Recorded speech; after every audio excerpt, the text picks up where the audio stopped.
오늘은 8월 27일 토요일이고요. 지금 6시 26분 막 지나고 있네요.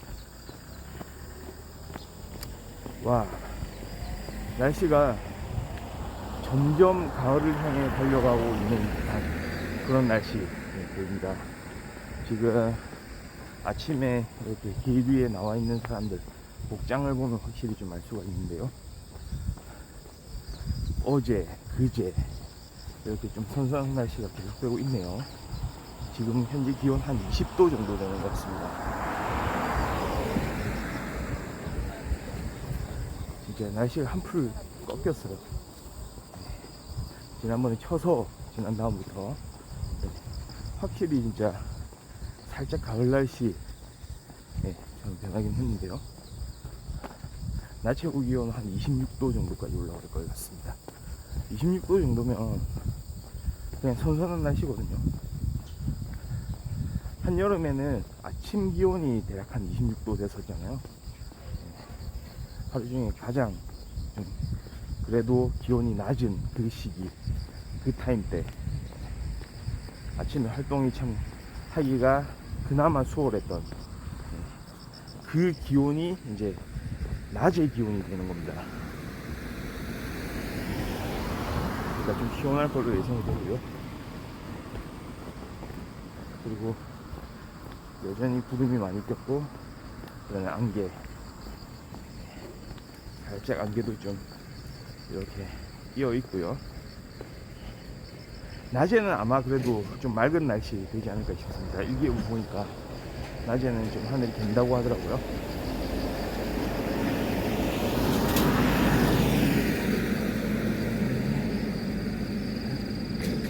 와, 제가 어제 좀 늦게 잤거든요. 지금 시간이 6시에 좀 넘은 시간이잖아요. 제가 오늘 아침에 일어난 시간이 대략 5시 한 40 몇 분 정도, 그러니까 5시 50분 되기 전에 대략 한 5시 47, 8분 정도 일어나지 않았나 싶은데요. 어제 좀 늦게 잤습니다. 새벽 2시가 좀 지나서 잔 것 같아요. 그 이유, 왜 늦게 잤느냐. 또 이제 금요일이고 하다 보니까 막 또 저도 이제 재미난 영상 막 찾아보고 막 이러는 걸 좋아하거든요. 유튜브 보고 하는 걸 좋아하기 때문에 유튜브 파도 타기를 또 하는 거죠. 했죠. 늦은 시간에 했습니다. 그러면은 결국 또 최종 목적지, 보통 최종 목적지가 어디가 되냐면 그 영화 채널들 있죠. 영화 유튜브. 특히 이제 B급 영화들 좀 소개해주는 유튜브 있잖아요. 그런 데가 이제 최종 목적지가 되는 그런 상황들이 많이 발생합니다. 어제도 마찬가지였거든요. 이게 참 놀라운 건데, 어제 봤던 영화, 그러니까 딱 엑기스를 좀 보여주잖아요. 그런 유튜브들 보면. 그리고 대체로 하여튼 제 그 취향을 보고 이제 그 유튜브 알고리즘이 찾아주는 건지 모르겠는데, 대체로 복수의 플롯. 항상 주인공 뭐 남녀가 있는데 그 중에서 한 명이 뭔가 심각한 피해를 받고, 그러니까 그게 뭐 여러 가지, 뭐 심지어 사망에 이르기도 하고, 아니면은 뭐 돌이킬 수 없는 어떤 상황을 겪기도 하고, 그런 와중에 또 배우자건 친구건 아니면 연인이건 또 다른 같이 이렇게 처음 출발을 했던 한 친구가 거기에 대한 이제 복수를 해나가는 그런 플롯. 뭔가 하여튼간에 나쁜 놈들이 있고 악당들이 있어가지고 그 악당이 선량한 우리 친구들을 괴롭히는 거죠. 뭔가 사람으로서는 해서는 안 될지 몹쓸지, 그 다음에 잔인하기까지 하고, 거기에 대한 어떤 복수를 이어가는 그런 이야기. 그러니까 여기서 이제 영화가 판가름이 나거든요. 뭔가 개연성. 왜 이런 짓들을 하느냐, 그리고 이런 짓들을 하는 거에 대해서 이렇게 다시 복수하는 이유는 또 무엇인가, 왜 이렇게밖에 할 수가 없는가, 왜 이렇게 이 조직들을 완전히 그냥 작살을 내는 건가, 와해시켜버리는 건가. 일종의 약간 존윅 같은 거. 아, 그런가요? 최근에 제가 유튜브에서 또 존윅을 한번 본 적이 있어가지고 그 플롯을 좀 따라하는 그런 영화들이 많이 추천이 되는 건가요? 하여튼간에 약간의 B급 영화. 그러니까 B급 영화들을 보면 그 나름대로 또 영화 자체에서 의미를 찾을 수도 있기도 하지만, B급 정서 해가지고 어떤 문화적인 매력이 있죠, B급 영화 자체도. 근데 확실히 B급은 B급인 게, 최소한 말이죠, B급 영화가 되려면 감독이 약간 개연성에 신경을 좀 덜 쓰는 그런 경향이 좀 있는 것 같긴 합니다. 어제 제가 본 영화도 그랬는데요. 와, 제목이 생각이 안 나네요. 그러니까 보통 유튜브에서 소개해주는 이런 B급 영화들은 웬만하면은 이 영화 뭐 누가 만들었고 누가 출연했고 이런 걸 좀 살펴보는 편이긴 한데, 별로 거기에 대한 관심보다는 그냥 영화가 그냥 복수 이야기로 막 일관하면서 좀 과도하다 싶을 정도로, 그러니까 그 과도한 사람들은 그 복수를 해야 되는 그 대상, 처음에 그러니까 주인공들을 이렇게 공격해 들어오는 그런 조직, 어떤 특정 인물, 악당들, 이런 사람들의 움직임들도, 그 역할들도 뭔가 무슨 목적으로 이렇게 할까, 이렇게까지 하지 싶을 정도로, 오히려 자신의 어떤 안 해도 될 일을 하면서 함으로 해가지고 뭔가 체력을 소진한다고 할까요? 그러니까 자기들이 가지고 있는 자원을 충분히 아껴가지고 더 생산적인 일을 좀 하면 될 텐데, 그게 아니고 굳이 이 주인공들을 괴롭혀요. 약간 이런 느낌이라고 할까요? 뭔가 진짜 피치 못할 상황, 어쩔 수 없는 상황을 좀 만들어주면서, 그러니까 이게 이렇게 되면 이제 영화가 약간 A급 반열에 좀 오르겠죠. 와, 그럴 수밖에 없었구나. 이런 개연성을 관객들한테 심어주게 된다면 그때부터는 이제 B급을 가장한 A급이 이제 될 수가 있긴 한데요. B급은 난데없이 그냥 들이닥쳐가지고 때려 부수고 뭘 묻지 마라 이거예요. 내가 이러는 이유 묻지 마라. 그럼 마찬가지로 주인공이 나중에 발벗고 나서는 거죠. 그냥 송두리째 그 조직 자체를 그냥 와해시켜버리는 거죠.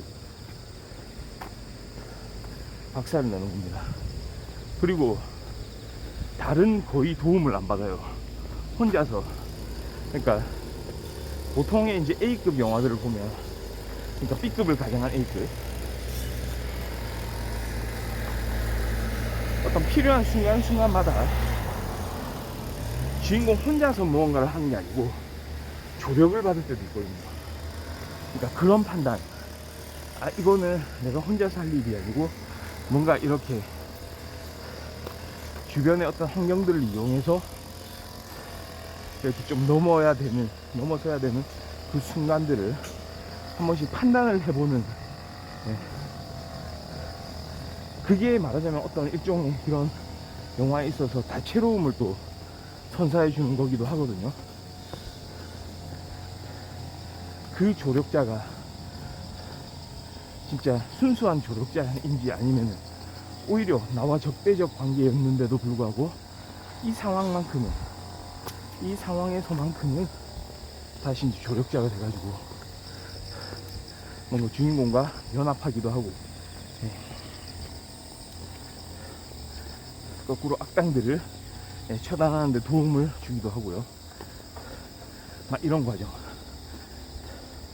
하긴 제가 조금 이런 형태의 영화들을 좀 추구하는 거를 가만 생각해 보면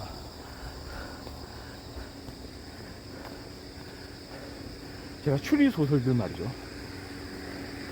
특히 예전에 제가 좋아하던 추리 소설 작가가 히가시노 게이고였다면 일본 최고의 추리 소설 작가 있지 않습니까? 히가시노 게이고. 최근에는 이제 즐겨보는 작가가 야쿠마루 가쿠라는 또 작가거든요.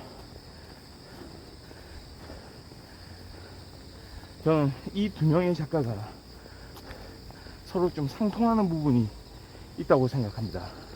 전 독자로서, 독자의 입장에서 추리소설을 좋아하는 사람으로서 이 두 작가의 작품을 보면 물론 차이는 있어요.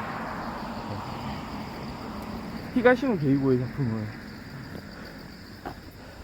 두 작품 다 치밀합니다. 추리소설로 갖추어야 될 그런 요소들을 충분히 갖추고 있는 작품들을 써내는 작가인데요. 히가시노 게이고는 뭐라고 할까요? 작가도 그 작가 자체가 이공계 출신. 그런 만큼 어떤 과학적인 사실들을 활용한 그런 내용 전개가 좀 많죠. 그러니까 이른바 이과 출신, 말하자면 문과 출신 어떤 그런 작가로서는, 그러니까 예를 들어서 전혀 이과 계통에 관심이 없는 그런 작가가 써내기는 어려운 그런 플롯, 어려운 이야기, 스토리들. 그러니까 특히 히가시노 게이고가 예전에 갈릴레오라는 그 시리즈를 만든 걸 생각하면 대학의 물리학과 교수가 나오잖아요. 그 물리학과 교수이자 여러 가지 사건들을 해결을 하는 훈령으로 나오죠. 갈릴레오. 이름이 갈릴레오로 불리는 거죠. 과학자입니다. 그만큼. 그리고 용의자 X의 헌신 같은 걸 보면 수학 교사가 나오죠. 그리고 치밀하게 마치 수학 문제를 풀듯이 어떤 수학에 있어서의 어떤 증명 문제를 해결하듯이 말이죠. 착착착 이건 여기에 놓고 여기에 갖다 집어넣고 이것과 이거를 비교를 하고 이게 일어나지 않는 상황을 만들고 저거를 저렇게 납득하게끔 만들고 약간 이런 식. 그런 반면에 야쿠마루 가쿠는 뭔가 뭐라고 할까요? 영화적이에요. 되게 대단히. 또 드라마 같기도 하고요. 그러니까 장면마다 예전에 지난번에 형사의 눈빛이라고 일들을 제가 하나 소개를 해드렸죠. 일본 드라마. 그게 2012년 작품이었던 것 같습니다. 지금으로부터 한 10년 정도 흐른 작품이긴 한데 주인공이 시나 기페이, 제가 또 좋아하는 일본 배우인데요. 형사의 눈빛 같은 거 보면 각 에피소드로 이루어져 있잖아요. 그 에피소드를 구성하는 방식들 한번 보세요. 대단히 영화적입니다. 기승전결이 확실하고요. 그리고 그 안에 단순 추리 소설이 아니고 대단히 많은 어떤 작가의 신념들, 가치관들을 쏟아넣습니다. 그러니까 작가는 추리 소설 자체의 그 문제 해결보다는 말이죠. 어떤 문제를 막 해결해 나가는 그런 쾌감을 선사하기보다는, 물론 그것도 뛰어나죠. 그런 부분에서도 뛰어납니다. 과연 이 일이 이렇게 풀린 것인가 하는, 그러니까 숨어있는 이야기, 미스테리를 풀어나가는 그 능력도 탁월한데, 플러스 거기에다가 와, 이거는 어떻게 해서 이렇게 일어난 일이지? 이른바 사회파 추리소설이라고 하죠. 이거는 그냥 일어난 게 아니구나. 다 이유가 있구나. 아, 이런 사회적인 문제가 있구나. 이런 동기가 있었구나. 이렇게 이어지거든요. 그냥 단순히 막 어떤 사이코패스가 나와가지고 아무 이유 없이 막 이런 뭐 다른 사람들을 이렇게 공경에 빠뜨린다, 이게 아니고 뭔가 이유가 있습니다. 이유가 있고, 그게 참 어떤 가슴을 막 후벼 파는, 예, 그런 결론이 이제 나오기도 하거든요. 형사의 눈빛 보면은, 예, 드라마로도 제작된 그 옴니버스식, 예, 그러니까 각 에피소드마다 하나의 사건들을 해결해 나가는 과정을, 예, 다루고 있거든요. 형사가 주인공으로 나오죠. 나츠메 형사라고 나옵니다. 우리 또, 예, 야쿠마루 가쿠 작가의 어떤 페르소나, 예, 나츠메 형사가 이제 풀어나가는 그런 사건의 진실들. 예, 특히 저는 형사의 눈빛 중에 제일 좋아했던 게 1편이었어요. 오므라이스. 와, 기억이 납니다. 그 1편의 결말을 보고 나서의 그 충격이란, 예, 그 안에 어떤 의미가 숨어 있었는지를 확인하는 그 순간에 다가온 그 전율들, 예, 그걸 잊을 수가 없다는 거죠.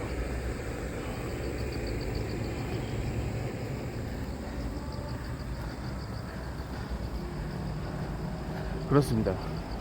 그러니까 그런 하나하나의 과정들을 이제 풀어내고, 네, 그걸 시각적으로 또 보여줘요. 예전에 그 장편 소설 돌이킬 수 없는 약속, 네, 그 다음에 천사의 날, 제가 전부 본 소설들이거든요. 그 다음에 최근에 또 아직 제가 완독은 하지 않았는데요, 조금 읽고 있는 소설이 있어요. 네, 조금씩.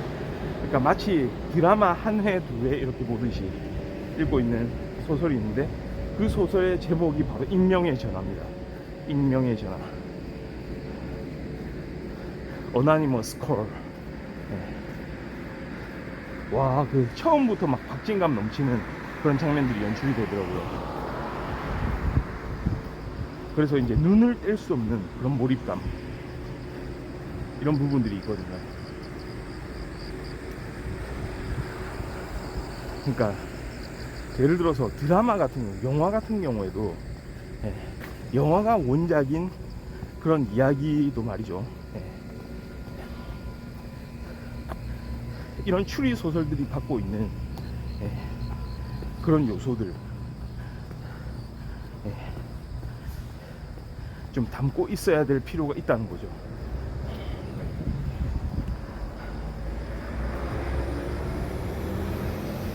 그러니까 B급 영화들 보면은 그 영화 자체로 어떤 문화적인 지위가 있다는 건 맞습니다. 네. 그냥 묻지도 따지지도 않고, 네? 그냥 그 장면 하나하나를, 그 하나하나에서 뭔가 영화적 재미를 선사하는, 네, 뭔가 우리 갈증을 해소하는 그런 것들이 있거든요. 그러니까 그렇게 깊이 생각하지 않더라도, 네, 어느 정도 우리가 마음이 열려 있다면, 네, 그거를 좋은 관점으로, 좋은 시선으로 볼 수 있는 그런 영화들이 있다는 게, 제 기억으로는 예전에 또 퀸틴 타란티노, 로버트 로드리게스, 이런 감독들, 일부러 B급 영화들을 막 만들려고 시도했던 그런 감독들의 모습에서 좀 찾을 수도 있었죠. 이게 하나의 또 문화구나, 문화 트렌드구나. 네. 여기서 우리가 참 생각해 볼 요소들이 또 있구나. 그래서 일부러 타란티노 감독 같은 영화에는 그런 스타일의 영화들을 계속 만들어내기도 했죠. 그런데 타란티노의 영화는 여기서 일부러가 중요합니다. 일부러 그 투박한 개연성을 오히려 영화적으로 더 활용을 하는 거거든요. 그래서 혹자들은 그런 이야기를 하죠. 이 영화는, 이 감독의 영화는 B급을 가장한 A급이다, 특 A급이다. 네, 그런 이야기를 합니다.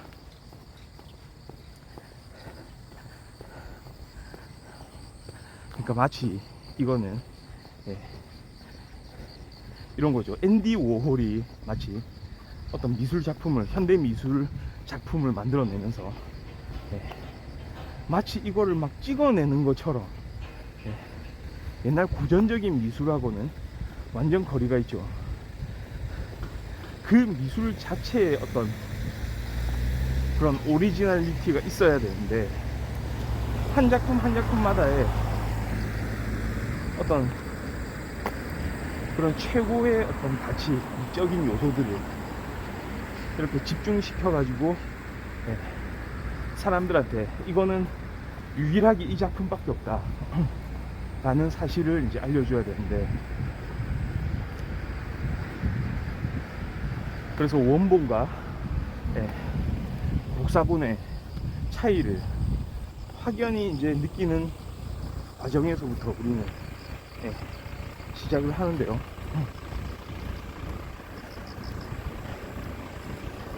그게 아니고 복사를 그냥 해내는 거죠. 복사본의 의미, 당신들이 이야기하는 이 복사본은 과연 진짜 원본과 차이가 있는가.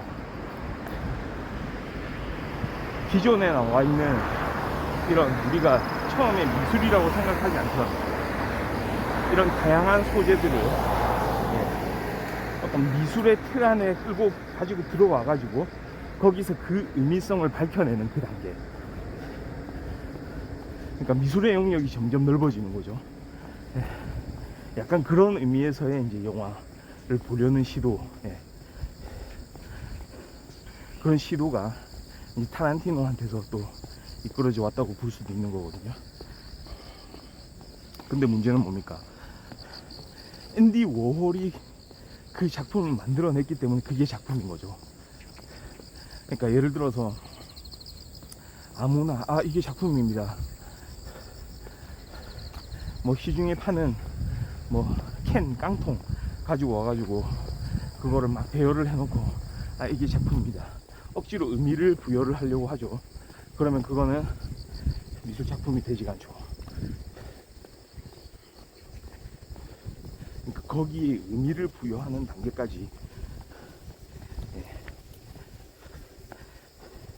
확실한 의미를 부여를 해야 되는 거거든요. 그리고 일종의 권위가 또 있어야 돼요. 거기는 권위로서 인정이 또 돼야 되는 부분이 있습니다. 그런 단계까지 이루어지지 않는다면 미술로서 가치를 인정받지 못하거든요. 그러니까 그런 면에서 영화도 마찬가지예요. 확실한 의미를 부여하는 사람은 바로 퀸틴 타란티노입니다. 그러니까 타란티노만이 그럴 수 있다라는 얘기는 아닌데요.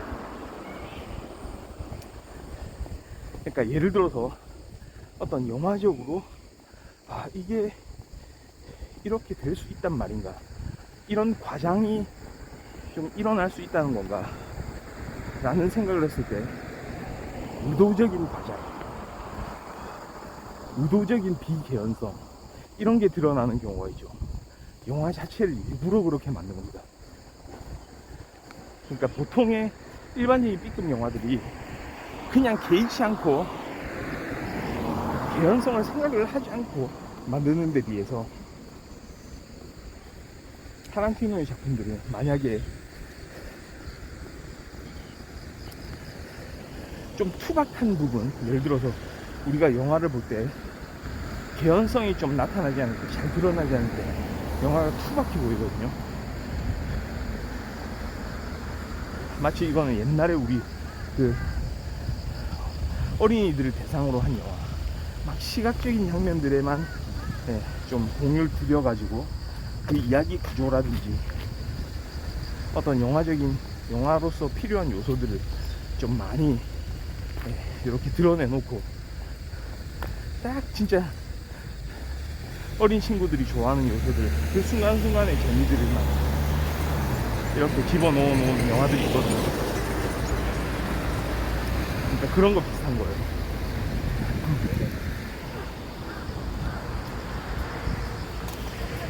그러니까 말하자면 그런 영화들은 조금 영화적으로 인정받기는 어렵겠죠. 하지만 그런 영화의 패턴을 하나의 이제 좀 형식으로 만들어내면서, 형식으로 이제 그 시선을 가져가면서 거기에 대한, 예를 들어서 패러디라든지 거기에서 또 숨은 의미를 찾아내는 과정, 이런 것들을 영화 속에 이제 풀어놓게 된다면 그거는 또 하나의 가치 있는 또 영화가 된다고, 심지어 독창적인 영화가 됩니다. 그런 부분들.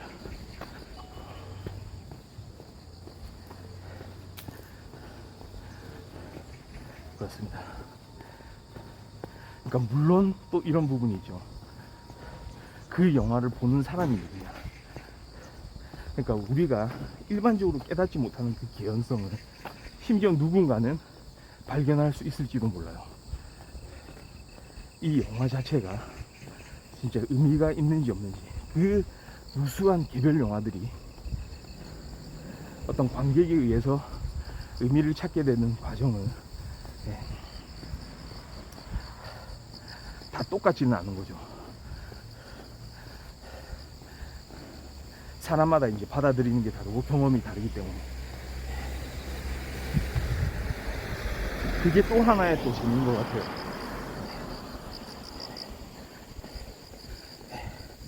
좀 오늘은 좀 약간 B급 영화에 대한 그런 이야기를 많이 나눠봤네요. 자, 지금 시간이 대략 한 30분 정도 걸었네요. 6시 54분이고요.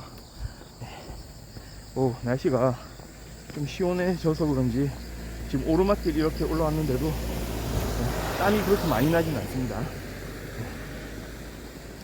오늘 날씨 여유있게 이렇게 좀 즐기시고요. 권능풍구 내일 다시 일요일 아침에 또 좋은 모습으로 찾아오도록 하겠습니다. 감사합니다. 바이.